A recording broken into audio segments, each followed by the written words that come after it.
Today is Wednesday, October 6th, 2021. It is 4 o'clock p.m. This is Lacey Brooks representing the City of Savannah's Municipal Archives as a volunteer. I am interviewing Savannah City Alderman Kurtis Purtee for the Savannah LGBTQ plus Oral History Project. We are conducting the interview via Zoom in Savannah, Georgia. Thank you for joining us today. So for the very beginning, I would like, if you would, to tell us your full name, and if necessary, spell your name, and then maybe tell us where you were born. Okay, so Kurtis Purtee, Kurtis with a K, a little unusual. Purtee, P-U-R-T-E-E, French Canadian name. Born and raised in Flint, Michigan, hence the French Canadian name. So made my way to Savannah about 17 years ago. I came down with a friend to visit and fell in love with Savannah, just the beauty, the history, and even then, I moved here 17 years ago. 18 years ago is when I visited. But it was such a rich, cultural, diverse city, and that's what drew me to Savannah. And before I get a little bit further, would you please tell us your pronouns and how you identify, please? He, him. Okay, thank you. And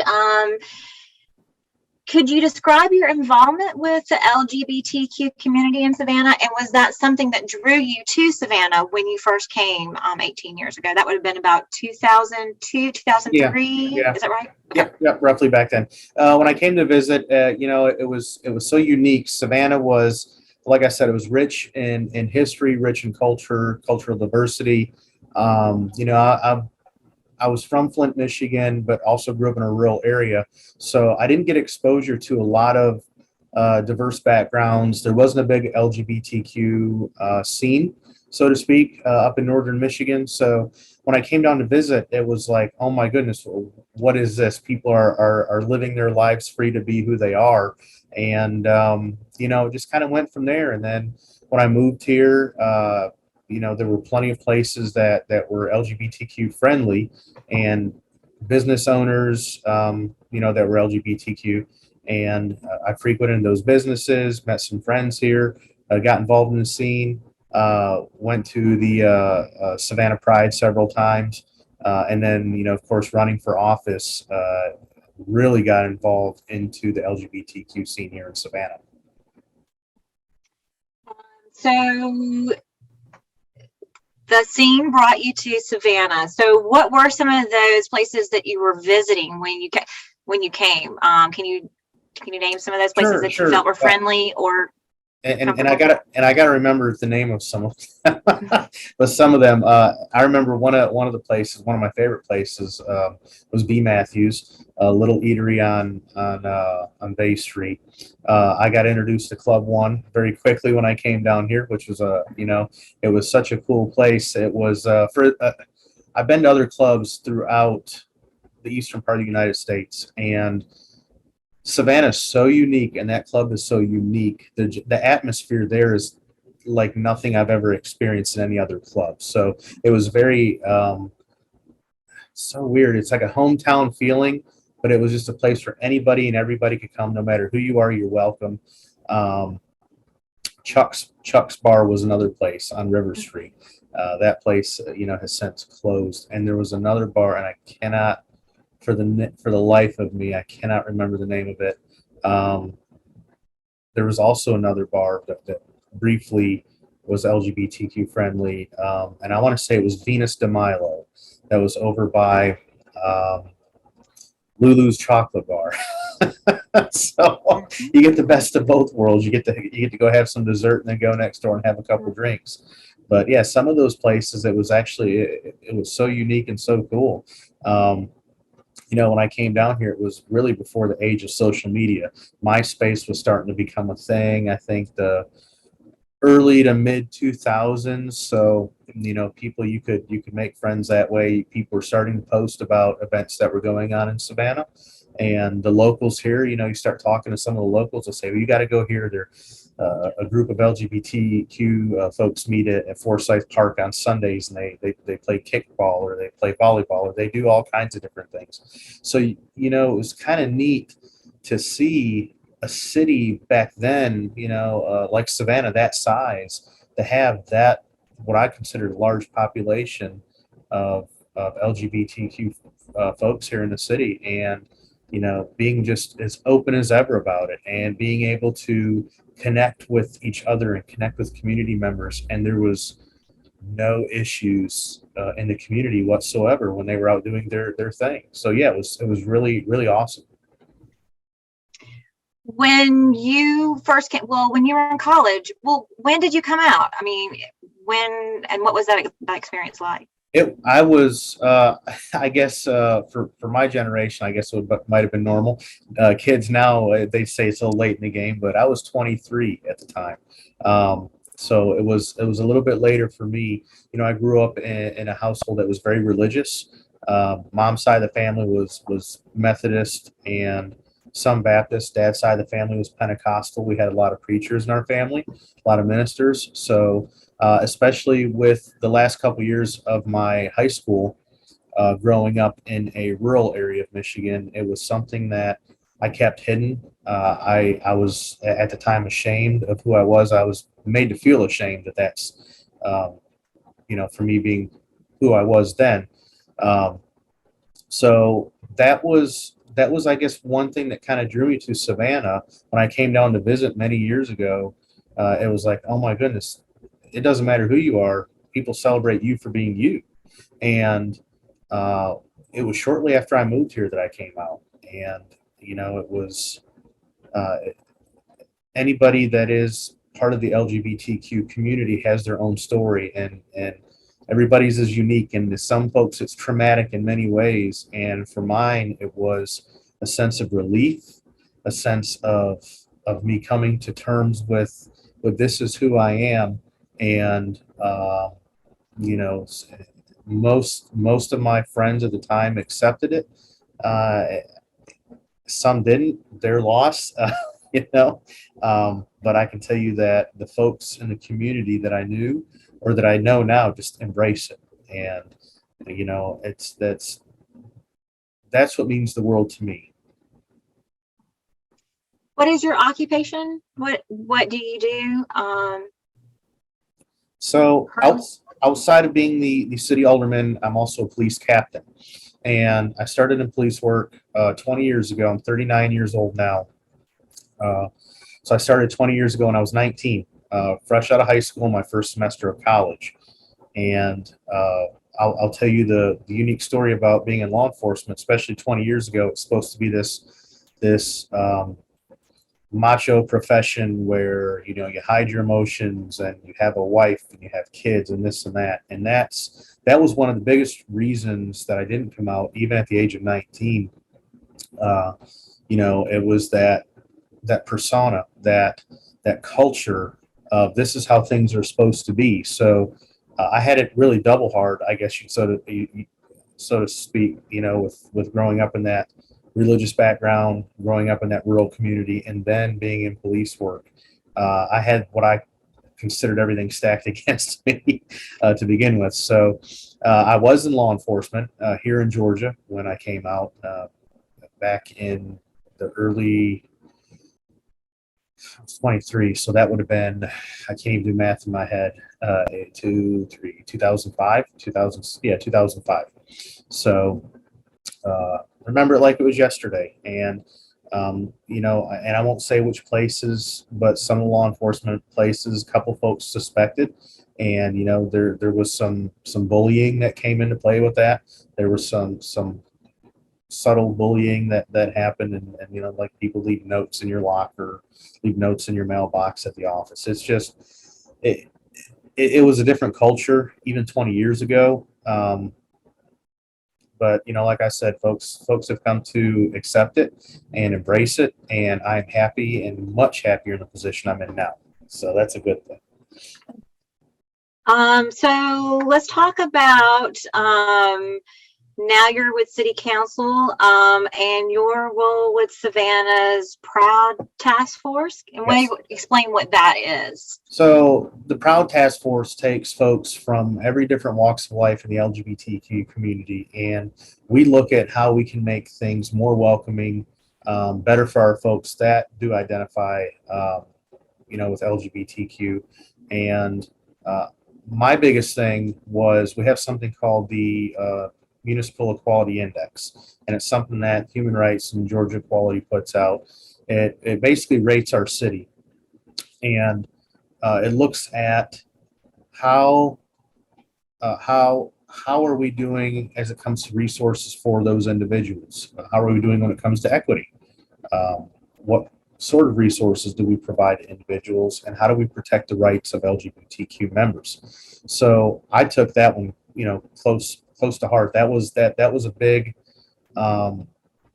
endeavor that I was happy to be part of. I mean, here I am, the first openly gay male to serve on the Savannah City Council, and now I have this. What I thought at the time, and I still feel it, is a burden. I am the voice for that LGBTQ community. So where do we start? Where do we look at? What sort of things can I do? What policies can we put in place? What resources can we provide to our community members to make our members feel more welcome here in the city? To make them feel as if they don't have to belong to just one class, but they're just a community member like the next person. So I'm happy to sit on that committee. I'm happy to sit on that task force. There are times where I work my fingers to the bone, typing up emails and researching things and working with other colleagues throughout the state in Georgia and throughout other areas on the East Coast to see what other cities are doing, to see what we can do that's in our legal means to be able to enforce some of these equal rights for our individuals here. As a matter of fact, I'm getting ready to attend, I think it's the week after next. There's a Human Rights Commission that I'll be part of and be attending. And it's folks from all over the state of Georgia and some folks from a human rights campaign. So I'm excited, as we talk about what opportunities are here in our community for LGBTQ folks. And also, in the process last year, there was the Non-Discrimination Ordinance that was approved July 23rd, 2020. That's correct. And that was part of that the task force mission was to update the current ordinance. Can you talk about how you think that has changed maybe our community, because it's been a full year now? Right. I can tell you that it's put the message out there to our business owners, to our community members, to folks within our community that we expect that people be treated fairly.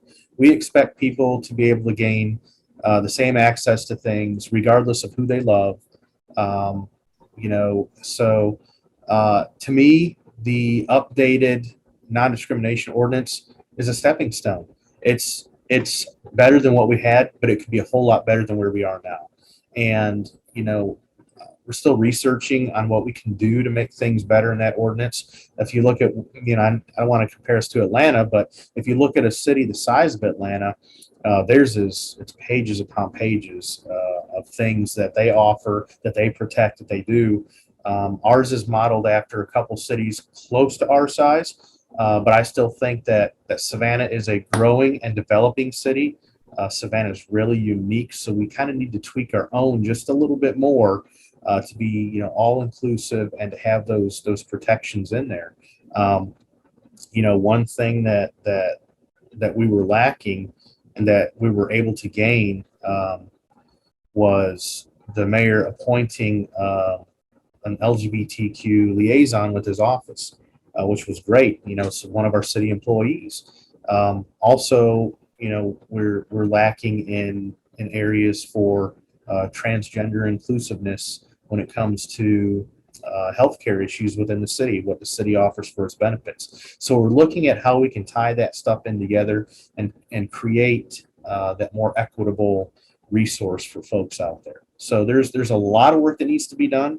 But I think we're getting those stepping stones. We've got them in place. We just need to build that bridge now. We'll be doing a lot better. And kind of bridging an idea that you said earlier when you first came to Savannah and how open and you felt that Savannah was very friendly. Do you feel that the businesses and local people have been receptive to the change and understand the need for this change in the non-discrimination ordinance? Absolutely. I'll tell you that the unique thing about Savannah is, a lot of folks say, well, it's the Bible Belt of the South, and it's that old Southern charm city. There's a lot of very close conservative folks. And I don't care if you're conservative, if you're liberal, folks here in the city, and I talk to everybody, folks here in the city recognize that everybody just wants to be treated fairly. And that's what it is. Everybody wants to be treated fairly. And business owners promote that. I can tell you that there's so many business owners or businesses that I walk into, and you can see, stickers, pride flags, and stickers of human rights stickers in there. So I think that we're headed in the right direction. I'm very excited to see where Savannah is now compared to where it was when I first moved here. When I first moved here, I thought it was pretty inclusive, but here we are 17 years later since I've lived here, and we're really rocking and rolling with this inclusiveness. We're really putting forth time, energy, and effort as a city council, as a community. Everybody wants to be involved, and that's the thing. It's all about inclusiveness and involvement, and folks in the community recognize that. And if they feel it's important, all it's going to do is it's going to exhibit that mentality. Folks want to feel that inclusiveness is what it's all about. People are going to mirror that, and I think that's where we're at with our businesses, folks that visit here. I mean, we get all these different articles, and I'll read articles about Savannah in Travelers magazines and what have you, but people will write in there that Savannah is such a welcoming city, and it doesn't matter who you are, who you love, Savannah is the place for you. So that's what gets me excited about Savannah. So looking back on the early time when you first came to Savannah, do you feel like there are specific events or traditions that were going on, or even now for that matter, that need for the LGBTQ community that need to be documented? Events, places that need to be recognized? I think the more time goes on, I think we're starting to see areas that maybe weren't really addressed. I can tell you that when I first moved here, it was kind of like, okay, well, if you're gay or lesbian or whatever, you're fine. You don't have to talk about it. We're cool with you. You don't have to talk about it. But now as we progress, it's okay to talk about it.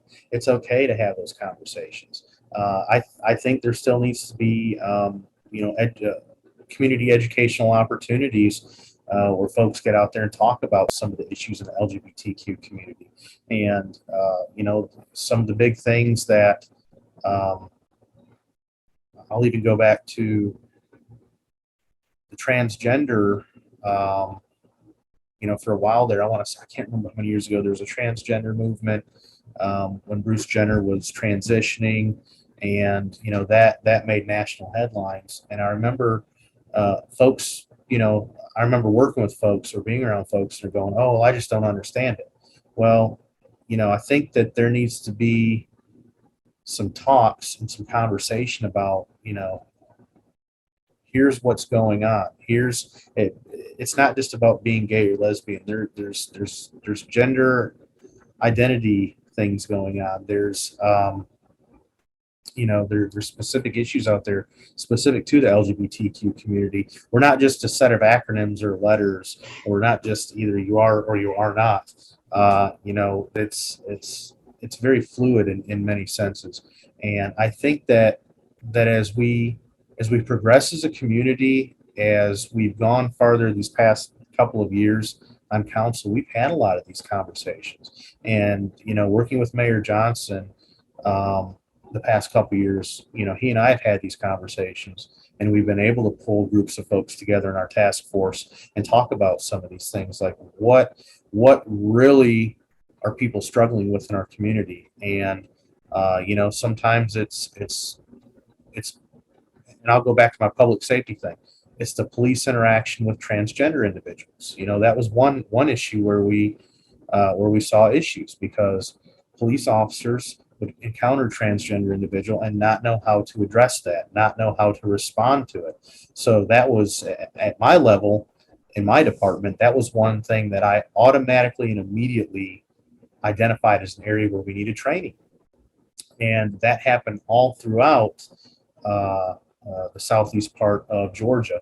There were folks that were encountering transgender individuals and not knowing how to address them. They would find them on a traffic stop, hand them their license. Their license would say one thing, their identity would say another. They might go by a different name. So there was a lot of issues, and I think we're still battling that in certain areas throughout the state. But I think it's all about an educational outreach, is what it is. And I think the longer, or the more that we have these conversations, and the more that we really bring different groups together to have those conversations and put it out there, I think the more people are going to understand why it's important, that we include everybody, especially in these conversations. So transitioning to, or going back to your relationship with the church and how you were raised, locally, do you attend church? And Absolutely. how do you, so, which church, do you mind saying which church you are attending? And I'm going to boast, and I'll boast about them for a minute too. So, I was raised Pentecostal Methodist, and for a while through my high school and college years, I leaned more towards the Methodist religion. When I moved to Savannah, I had a couple of friends tell me, you got to come to this church on the corner of Henry and Waters. And I thought, okay, I'll go to this church. It's a Methodist church. I'm used to Methodist churches. I'm a Methodist, so we're not that bad. We'll check it out. I get there and I meet the pastor, Billy Hester, and within a couple of months of going, after sitting quietly in the back, and being back and forth to church, I fell in love with that place, and it's so unique. Billy Hester is a pastor that he's so inclusive. He's such a social justice warrior. He fights for people's rights. Doesn't matter what race, what sexual orientation, gender identity, it doesn't matter. We have straight couples, gay couples, lesbian couples. We have transgender folks. We have everybody and anybody that comes to our church. And he's got a door that's painted as a rainbow, and it sits in the narthex of the church, and it says, God's doors are open to all. And the unique thing about Asbury, on the corner of Henry and Waters, is for the longest time the Methodist religion would not allow same-sex couples to marry. So our pastor took a stance, well, I'm not marrying anybody until we get this changed. And he went to the South Georgia Conference and fought till one day he said, folks, I got an idea. Let's just leave the Methodist religion. And it was such a hard pill for some of us to swallow. But then I thought to myself, you know what? It's just a denomination. It's a denomination that doesn't accept me for me. And our church told us that God loves everybody and Jesus loves everybody, and we should love folks as Jesus loves us. So we voted in a huge majority to leave the Methodist religion, and now we are a non-denominational, Christ-loving Asbury Memorial Church here in Savannah. So I'm very active in the church. I chair one of their committees at church, and I'm part of the Council on Ministries. So it's a blessing. It's very different when I tell folks how I am religious and how I'm a Christian, and some people go, well, they look at me, but you're gay. Well, you know what? It is what it is. So there's more in the Bible about love and forgiveness than there is about being gay. That's what I tell folks all the time. So yeah. Are you married? Was married once, divorced, and I'm now partnered. My partner Jacob and I we've been friends for years. We've been together for 2.5 years now. Actually going on 3 years, I think. It's close to 3 years. Time flies when you're having fun. So yeah, partnered now, and we met through a friend, and he's a physics major in college. He does a lot of freelance work. Wanted to get his degree, and I know nothing about physics. I know about criminal justice and theories, but he knows about physics. So together we have very interesting conversations. Going back to Asbury, I do know that because of it was 5 years, the moratorium, and they recently did a virtual marriage ceremony. So do you think that's something that people are looking forward to, going back to the church and being able to participate in the marriage Oh, at absolutely. Asbury? Absolutely. Yeah. The thing that, the thing that's kind of stalling us right now is this, the unprecedented pandemic that we're in. Nobody would have imagined in years and years that we would have been going through a pandemic like this. So we're still social distancing, not quite back to our full services, but we're still meeting at the church. Trying to think, we have, might have 500 folks in the congregation, but we might on a Sunday right now with the pandemic have 80 folks show up. So we got to make sure that we're still keeping folks safe. And then, of course, with a lot of our senior citizens, we want to make sure we take our precautions there. So I know folks are excited to get back to a new normal where everybody in church can shake hands, hug, and get married. And that's the big thing. We are truly excited about that. It's just that it's such a huge blessing for us to be able to do that. So going back to your desire to be a part of the city council, what made you decide to run for council? Wow. A whole bunch of different things. So at the time I'd been in public safety for, I don't know, 16, 17 years. And I was constantly, even in public safety, I would talk to city council folks. I would take an active part in my community. I would talk to some of our state legislative folks. I would talk with some of our congressmen. And I've always had an interest in helping my community. And, as a police officer, I could do that only so much, but there's more that I wanted to do. And I felt that somebody needed to step up and be a voice for folks that were being largely underrepresented. And I thought for sure that I could be that person. And I still hope I'm that person. But it's been, it was a thought years ago, and it went away the busier I got at work. And then that thought came back again. And I remember kind of a tipping point was I worked a lot of child cases, a lot of child sex crimes cases and homicides.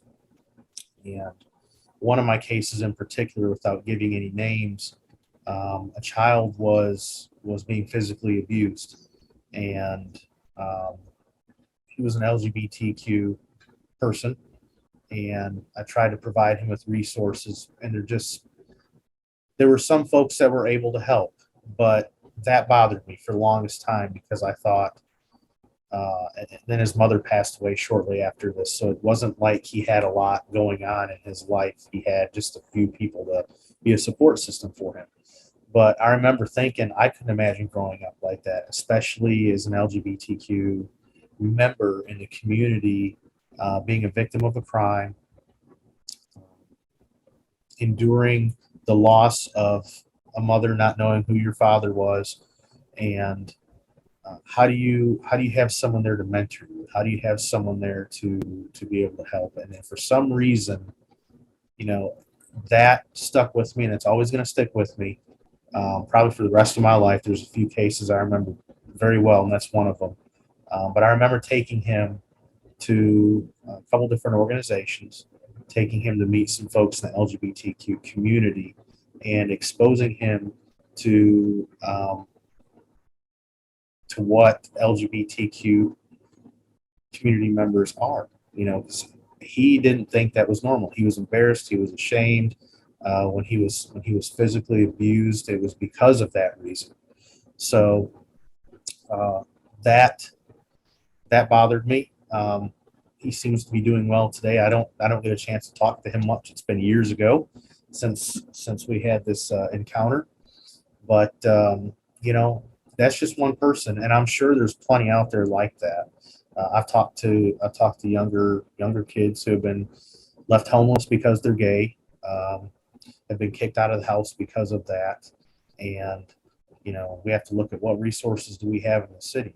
And it's one thing to be homeless; it's another thing to be homeless and be gay.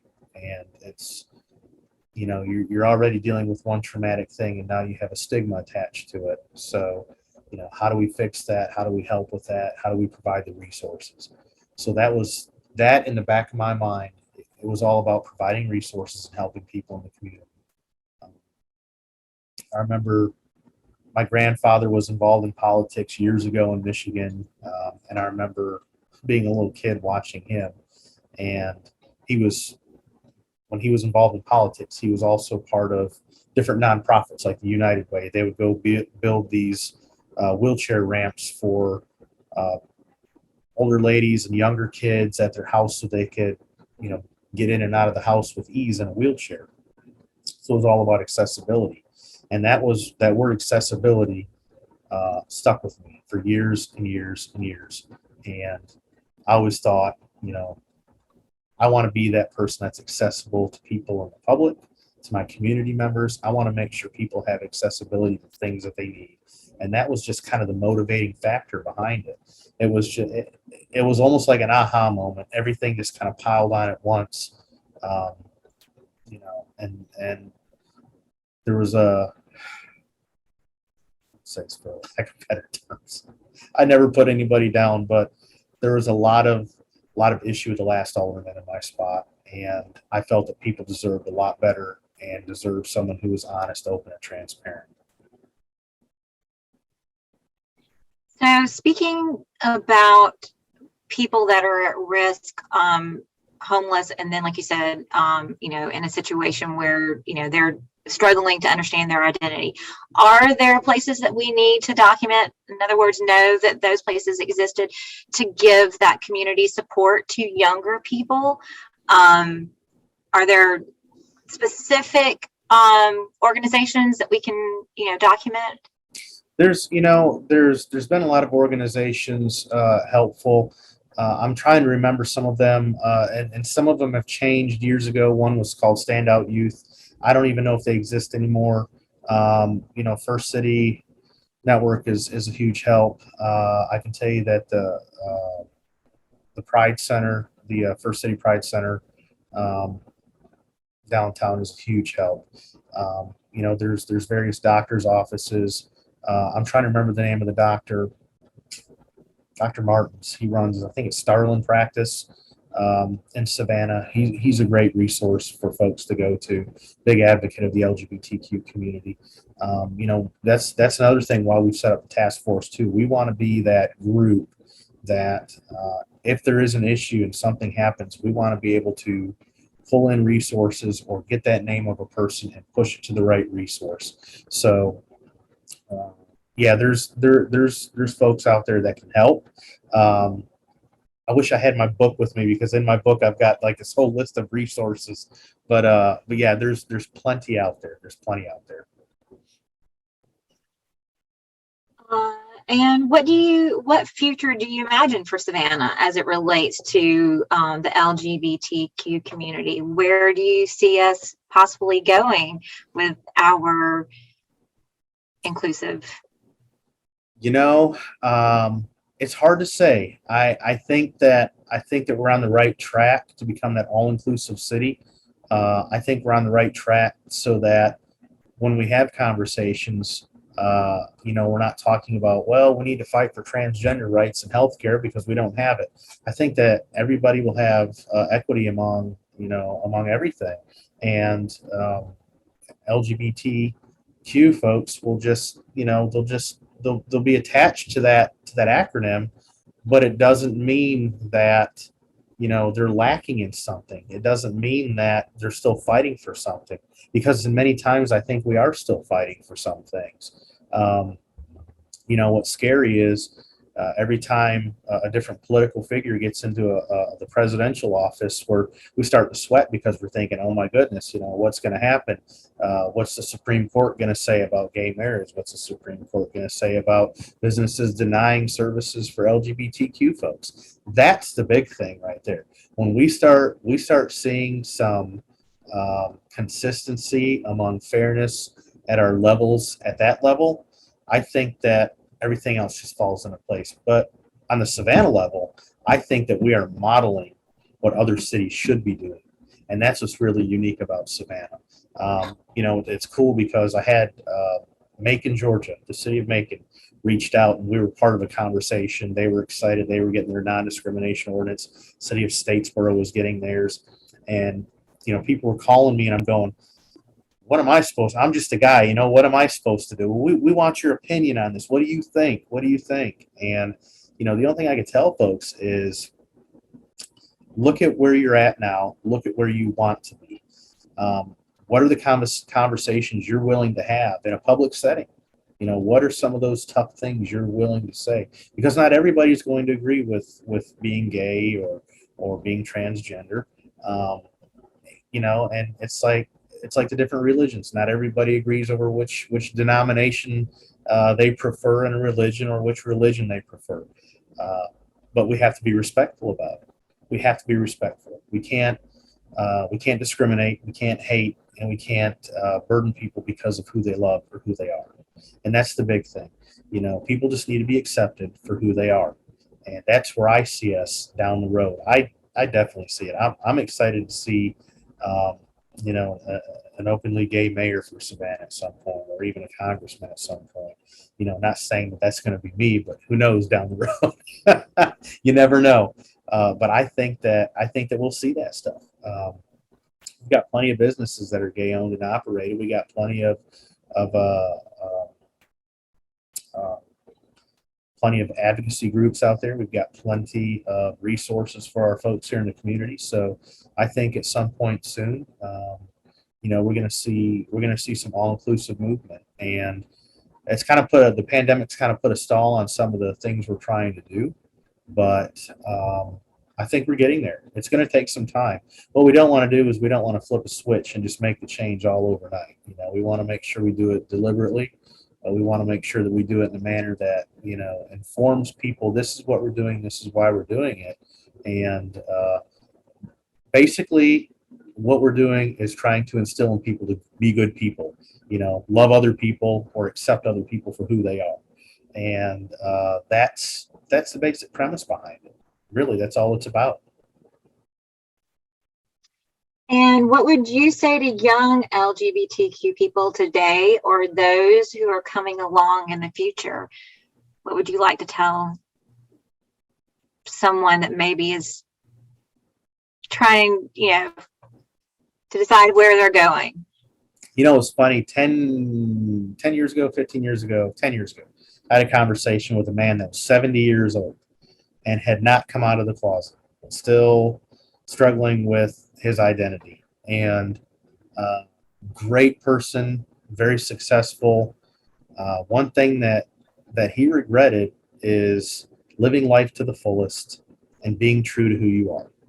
And that is it. Accept it, embrace it, and enjoy it.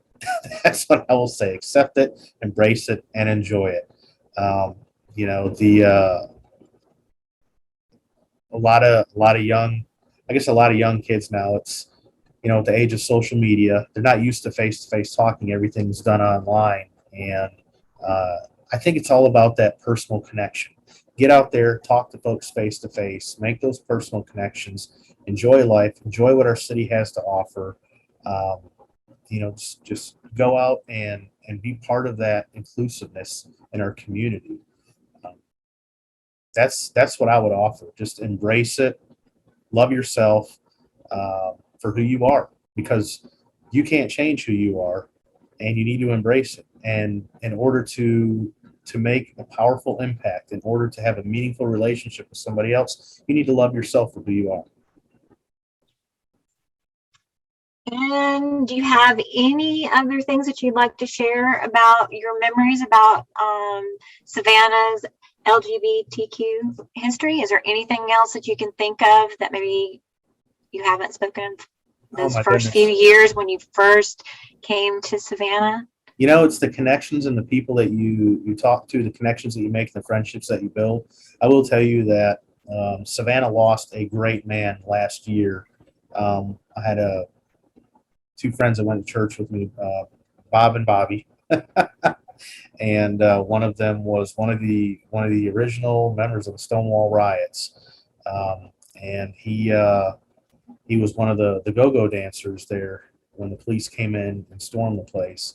And I didn't even know that. And WTOC did a wonderful special on him.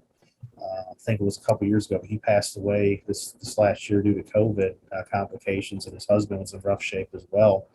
Um, but believe it or not, I met those two at Asbury Church. So it's amazing. That's why I tell younger folks to get out there and make the connections, talk to people. Um, you know, I think every generation says, "Well, we had it harder, and we paved the way for you," and there is some truth to that. But I have some mad respect for a lot of the older generation, older than me, because I think I had it rough, but a lot of those guys had it really rough. They were persecuted uh, just for being gay. They were persecuted by police officers just for being gay. And I couldn't imagine living in a society like that. And I think we've come leaps and bounds beyond that. But any chance you get, learn your history, learn your LGBTQ history.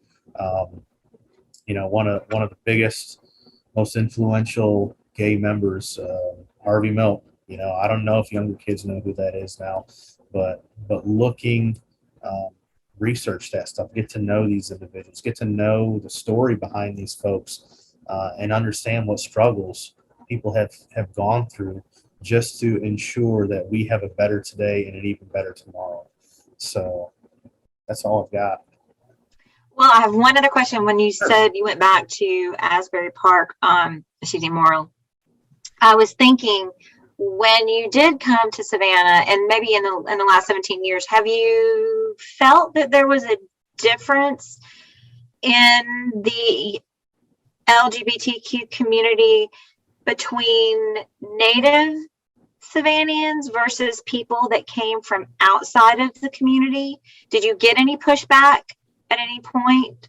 When I first moved here, it was the native Savannians that were born and raised here.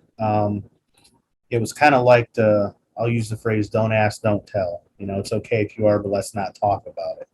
And as time goes on, I think folks have grown to understand it or accept it even.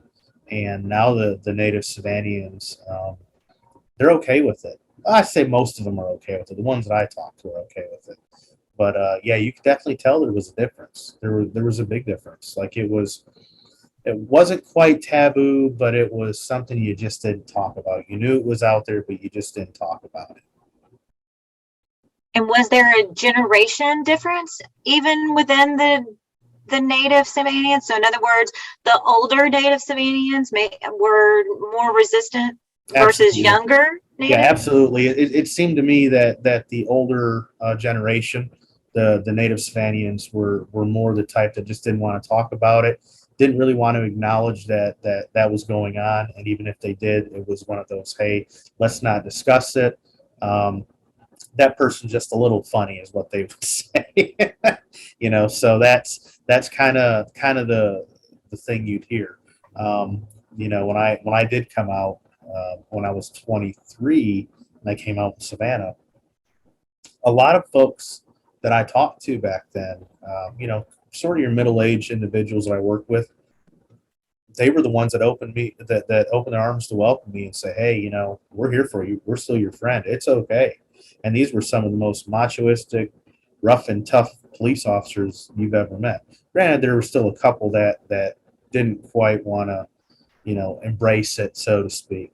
But, you know, it was accepted. But yeah, you could tell it was a generational thing. And, you know, what makes me wonder is those same thoughts, are they passed down from generation to generation? I don't know, that maybe their kids would have thought the same way, or maybe even their grandkids.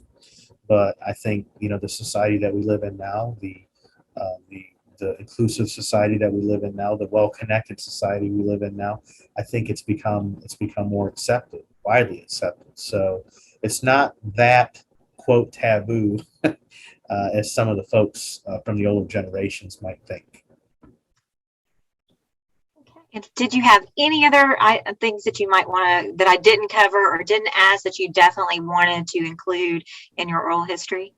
You know, it's weird because Savannah used to have a lot of little restaurants or a lot of little bars that were specifically LGBTQ places to go. But now Savannah seems to be this spread out place where everybody's welcome no matter where you go. So it's not just a gay hangout. It's not just a straight hangout. But, you know, you go to rooftop bars where anybody and everybody's there. It doesn't matter who you are. You can have a group of LGBTQ folks, a group of straight folks, a religious group over in the corner that might be doing something. But it's a place for everybody, and everybody intermingles. And that's what's really cool to me.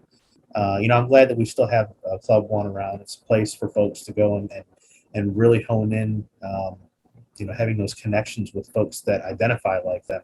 But at the same time, it's nice to be able to get out there and be part of a community and not have to have that label either. So yeah, that's pretty important. Right.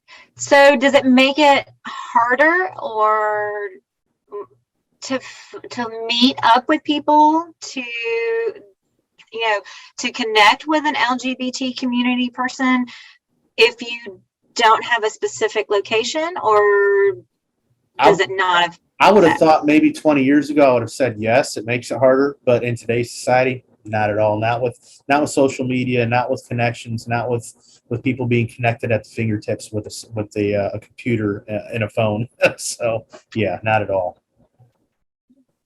And you did say earlier in the interview a couple of the places. Can you remember any of the other businesses that maybe are gone now that we need to? What was it? I want to say it was Blaine's. I think Blaine's is right. Yeah, because it's I think it's Blaine's.